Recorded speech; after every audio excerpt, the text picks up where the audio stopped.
Hola y bienvenidos al Picalibro. Hoy es el tercer y último tema de la trilogía dedicada al utilitarismo de Bethan.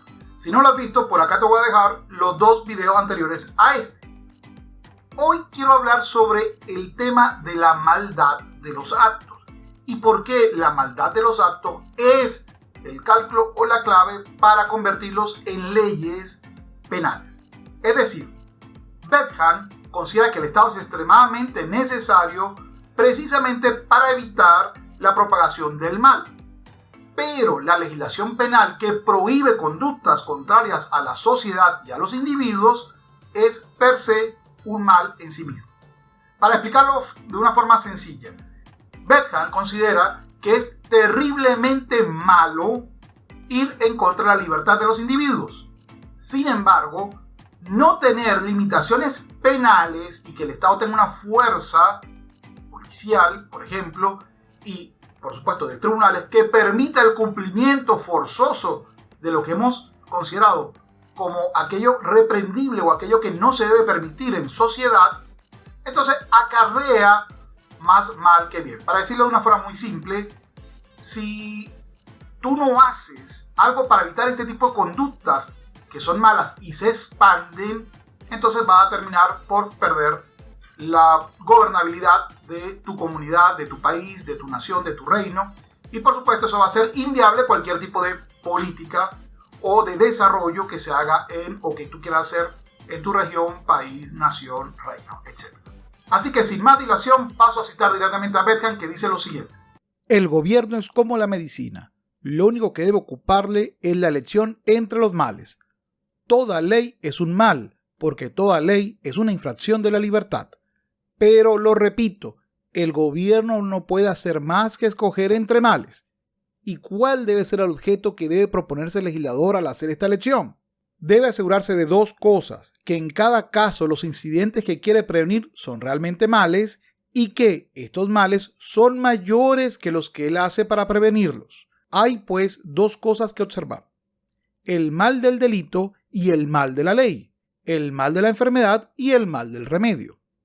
Una de las cosas que más me gusta de Bethan es que él aclara, está muy claro, que si no aplicamos un poquito de maldad contra los malos nos van a revolcar reiteradamente. Vamos, es una forma de decir, tenemos que utilizar algunas herramientas que son malas para procurar lo bueno.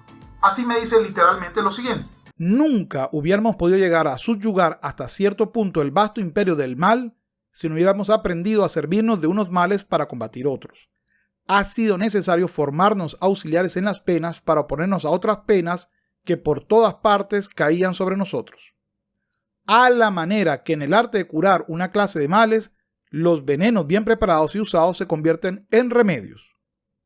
Por fortuna, también los efectos del mal no son siempre un mal y muchas veces tienen la cualidad contraria. De este modo, las penas jurídicas aplicadas a los delitos, aunque producen un mal de primer orden, no son miradas en la sociedad como un mal, porque producen un bien de segundo orden. Causan alarma y peligro, sí, pero ¿para quién? Para una clase de hombres malhechores que quieren exponerse voluntariamente, que sean buenos y ya no hay para ellos ni peligro ni alarma. Por supuesto, tiene una visión bastante ingenua de lo que es el gobierno y, por supuesto, tal vez no conocía de primera mano hasta los niveles en que se puede usar del abuso de poder, sobre todo a nivel policial o judicial. Pero eso es tema para otro video y no para él. En la primera clasificación que él hace con respecto a los males, recuérdense, él está diciendo, mira, la ley penal es mala, pero no legislar y no prohibir estas conductas y perseguirlas policial y judicialmente es peor. Así que, ¿sobre qué cosas debemos de legislar prohibiéndole y colocándole penas o multas? Al igual que con su cálculo de la felicidad, él hace un cálculo de la maldad. No voy a explicar muy profundidad el cálculo, sino los elementos que utiliza para hacer este cálculo. Así que los primeros elementos que hace es categorizar, es decir, convertir al mal en tipos de mal. Así, la primera clasificación que hace tiene que ver con los sujetos afectados y me habla de un mal de primer orden que tiene que afectar a un individuo reseñable, identificable. Un mal que afecta a la comunidad o al colectivo, ya veremos cómo lo afecta. Y el último es el más etéreo, un mal que afecta a la comunidad, pero aquello que nos mantiene unidos, al espíritu de la comunidad, a la moral. Y en esta parte es muy relevante porque muchos utilitaristas modernos saltan esta parte en que Bethard habla de la necesidad de tener una moral pública común. Pero ya veremos un poco más sobre esto. Vamos ahora a explicar mejor esta primera división o categorización del mal según Bethard. La primera clasificación que hace Bentham tiene que ver con los sujetos a quienes afecta. Y él considera que cada delito afecta por lo menos a 3 sujetos posibles. Así, me habla del mal del primer orden que él considera es aquel que recae sobre los individuos que son señalables o identificables. Ejemplo, la víctima y sus aliados, la víctima y sus familiares, la víctima y sus socios, la víctima y sus empleados. Es decir, no es solamente contra quien se ejerce la acción, sino contra todos sus allegados que se ven afectados de una u otra manera.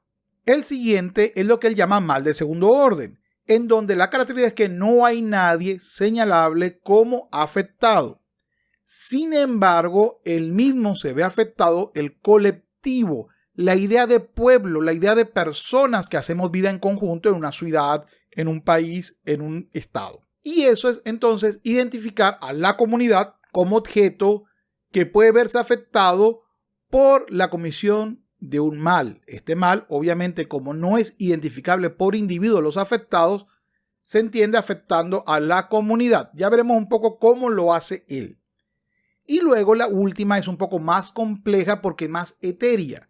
Él me habla del mal del tercer orden, que es cuando el mal del segundo orden no tiene solución a corto plazo y termina sustituyendo las buenas maneras de las malas. Pero de esto volveremos a hablar más adelante. Luego de hacer esta división general, dentro del mal de primer orden me divide a su vez en 2 grupos de víctimas, es decir, en 2 grupos de personas afectadas por el mal. El mal primitivo, que tiene que ver con la víctima directa, y el mal derivativo, que tiene que ver con todo lo demás que se ven afectados. Se los pongo un ejemplo fácil. Alguien viene y hurta un producto o 100 productos de un local. ¿Quién es la primera víctima? ¿Quién es el primer sujeto afectado? Pues el dueño del local, por supuesto. Pero esta sería la víctima primitiva, la víctima primaria. Pero, según Bethard, y le doy toda la razón, ningún mal viene solo. Todo mal viene acompañado.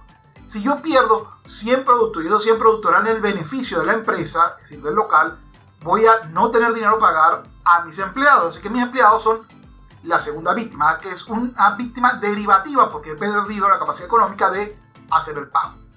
Pero pónganse que yo voy a pagar primero a mis empleados, porque es obvio, son mis empleados, y entonces el proveedor va a decir, oye, yo también tengo empleados, necesito que me pague. Y él va a decir, no tengo el dinero porque me han hurtado 100 productos que con el que yo iba a pagarte a ti, pues, tu mercancía.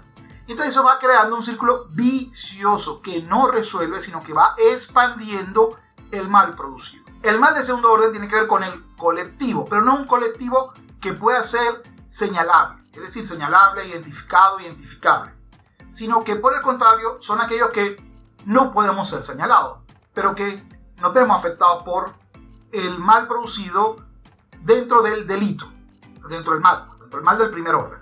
Vamos a ver cómo es posible esto. Bueno, ¿cómo se afecta a través de un mal de primer orden a un colectivo? Muy fácil, a través de 2 versiones. La primera es lo que Bethard ha llamado la alarma y la segunda lo que ha llamado el peligro. A ver, para que quede claro, la alarma es el estado anímico de temor a que vuelva a repetirse el mismo. Vamos, si yo soy empresario, por ejemplo, pues el que hayan robado o hurtado me da temor y eso hace que todos nosotros nos pongamos en sobreaviso. Ah, bueno, alguien dirá, bueno, eso es excelente porque ahora voy a comprar sistemas de seguridad. Claro, pero si compro sistemas de seguridad dejaré de invertir otro tipo de cosas en mi empresa. Así que estoy haciendo una desviación en este aspecto que no necesariamente es positiva. Y segundo, pues la gente de repente siente una sensación de un delito que se sigue cometiendo, entonces podrá de repente dejar de hacer cosas y eso va a afectar el movimiento de la economía o el movimiento de la sociedad, por colocar un ejemplo. El otro elemento tiene que ver con el peligro. El peligro son las consecuencias a mediano y largo plazo de la acción. A ver, el miedo. El miedo después en 15 días se nos olvidó que quedó el delito sin resolver. El peligro de esto es que así como alguien vio que se hurtaron 100 productos y no pasó nada, pues otro dirá, bueno, entonces yo voy a robar 100 productos y espero que no me pase nada. Y así lo pensarán 20 personas. Es decir, el peligro es que esta conducta que no fue rechazada se repita reiteradamente por cada vez más grupos de personas. Así que el peligro es que empiece un pequeño fuego y se convierta en un fuego gigante. Es el peligro de la impunidad. Aunque Berkhan todavía no habla de impunidad, es una presunción de lo peligroso que es dejar pasar un acto de maldad que se convierta en posterioridad en algo más grave. Ese es por ende importante que cuando el legislador vaya a ver algún tipo de penalidad a una conducta, vea si esa conducta es potencialmente peligrosa a futuro si no se atrapa. Ejemplo típico del hurto famélico. Cuando alguien dice, yo robé hurté porque tenía hambre en mi familia. Bueno, pero hurtarte a alguien que seguramente su familia también tiene hambre porque necesitaba eso para llevárselo a su casa. Entonces, vuelvo y repito, esto es la conversión de un círculo vicioso que va a expandir el mal. Con respecto al daño del tercer orden, también me habla un poco esto, tiene que ver con el peligro, pero el peligro ya multiplicándose en el tiempo. ¿Por qué? Incluso coloca Berkhan el ejemplo, que si un labrador de repente es víctima de un hurto de 20 ovejas y ese era su beneficio mensual y ve que no lo puede recuperar y ahora debe 20 ovejas a uno y ahora tiene que volver a vender 40 ovejas para recuperar lo que perdió y es mucho esfuerzo, dice, oye, si a este señor no lo atraparon y no le pasó nada, pues en vez de ponerme a producir un mes o 2 meses de cuidado de una oveja que me pueden terminar hurtando, pues mejor me hurto 20 ovejas del vecino. Y eso va expandiendo de tal manera que terminará abatiendo el espíritu colectivo, la moral colectiva. Dejaremos de creer en el trabajo, nos volveremos perezosos y obviamente eso no hace más que decaer en cuanto a la prosperidad de una nación. Fíjense que para él, incluso un delito sin víctimas, teóricamente sin víctimas, es importantísimo porque puede afectar la moral colectiva. Él colocó otro ejemplo que es más fácil de entender. Si un juez deja libre a las personas que cometieron estos actos, hay un delito contra la justicia. No hay una víctima directa, porque nadie se ve afectado de forma directa. Y sin embargo, hay un daño de segundo orden y de tercer orden, porque a la larga, si esto se repite, va a afectar la moral colectiva y la gente va a dejar de creer en el trabajo y va a creer en otros medios para pues, su beneficio personal, trayendo consecuencias sociales. Fíjense que Berkhan no era tan individualista como suena, o como a veces pues, en la simplificación de la divulgación se hace creer. Luego Berkhan dice, si queremos además colocarle la pena, cuántos años vamos a meter preso al sujeto, hay que hacer otra clasificación. Y me dice, mire, la consecuencia es permanente, es irreparable o es evanescente, es decir, desaparece, puede ser remediable. Él coloca, por ejemplo, el honor. El honor para él es irreparable. Si yo difamo al sujeto, no lo puedo reparar. No basta que yo haga un video pidiendo disculpas. Hoy en día eso lo podemos poner en duda, pero vamos a colocar algo fácil. Si yo hurto 100 productos, yo lo puedo remediar. Te pago 200 productos. Es decir, te pago lo que te quité más un monto compensatorio. Pero si yo, por ejemplo, te quito una mano, no hay dinero que eso lo valga. Por no hablar de delitos más graves, pues que por YouTube, pues ustedes saben, trato de evitar tocar en este que es mi canal principal. Pero en general hay delitos que no pueden ser jamás reparables. Por ejemplo, aquellos que atentan contra la vida o la libertad, no importa lo que después se dé, es irreparable. Ya no se puede volver pues, a la vida o recuperar el tiempo perdido que ya no estuvo en libertad. Mientras que aquellos que son pecuniarios, económicos, en principio, que quede muy claro esto, podrían ser recuperables. Así que para Berkhan es mucho más grave este tipo de delitos que este otro tipo de delitos que puede ser recuperables. Con estas 4 o 5 divisiones, Berkhan me dice, el legislador debe aprender a utilizar esto para colocarle una pena. Si es un mal de primer orden, que además tiene consecuencias de segundo orden y que si no se ataja a tiempo puede tener consecuencias de tercer orden, es el elemento máximo a ser penado. Mientras que si esto no se ve afectado de esa manera, pues debe ser menor. Y además, si el daño es irreparable, tiene que ser una pena mayor que si el daño es reparable. Y si además el daño es extensible o repetible, tiene que tener una pena mayor a que si el daño es repartible entre personas, un grupo muy grande, etcétera, etcétera. Es todo. Con esto doy por terminado la cátedra relativa al utilitarismo de Bethard. Bethard es muy interesante de estudiar, sobre todo porque nos permite entender a John Stuart Mill mejor, que es el próximo que viene, el utilitarismo. Pero ya será en una ocasión, pues, tal vez mucho más lejana. Antes de despedirme, quiero agradecer a mis Patreon que sostienen o ayudan a sostener estos temas que no son tan populares en el canal. Y van por acá.